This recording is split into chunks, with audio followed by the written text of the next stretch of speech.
নির্বাচনে হেরে এবার কেঁদে কেঁদে একই বলল অভিনেত্রী মাহিয়া মাহি। বিস্তারিত জানতে ভিডিওটি শেষ পর্যন্ত দেখুন। দ্বাদশ জাতীয় সংসদ নির্বাচনে রাজশাহী ১ আসন থেকে স্বতন্ত্র প্রার্থী হিসেবে ট্রাক প্রতীকে অংশ নিয়েছিল ঢালিউড নায়িকা মাহিয়া মাহি। নির্বাচনে আওয়ামী লীগ প্রার্থীর কাছে পরাজিত হয়েছেন তিনি। সোমবার রাত 10:37 ফেসবুক লাইভে বিস্তরভাবে কথা বলেন মাহি। তিনি বলেন, সবাই নিশ্চয়ই ভাবছেন আমার প্রচণ্ড মন খারাপ। কিছুটা তো মন খারাপ হবেই, কারণ আমি হেরে গেছি, থেমে গেছি। নির্বাচন একটা গেম, মন খারাপ কিছুটা, কিন্তু সেরকম কিছু না।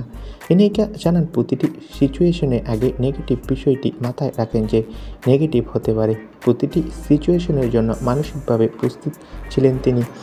তার ইশতেহারে বলা কথা যেমন নারীদের গড় হবে এক একটা কর্মসংস্থান, তরুণরা হবে উদ্যোক্তা, এসব ঠিক কতটা বড় পরিসর তিনি করতে পারবেন সেটা সরকারিভাবে যতটা সম্ভব তা ব্যক্তিগতভাবে একটু চ্যালেঞ্জিং। এরপরও ব্যক্তিগত উদ্যোগে যথেষ্ট চেষ্টা করবেন তিনি। মাহি বলেন, আমি জানি না কিভাবে এতটা ভরাডুবি হবে নির্বাচনে। এখানে কোনো কারচুপি হয়নি, কিন্তু অনেকে আমার সাথে প্রতারণা করেছে। মাহি বলেন, আমাকে অনেকে আশ্বস্ত করেছিল যে আমাকে বিজয়ী করবে, কিন্তু কই, ভোটে দেখুন।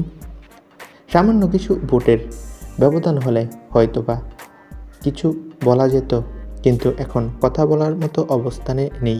অভিনেত্রী বলেন, আমার সাথে অনেকে প্রতারণা করেছে। যাক, এটা একটা গেম ছিল, আমি গেমে হেরে গেছি, এর বেশি কিছু বলতে চাই না। তো বন্ধুরা, মাহির এই প্রতিক্রিয়া তোমাদের মন্তব্য কি কমেন্ট করে জানাও। ধন্যবাদ।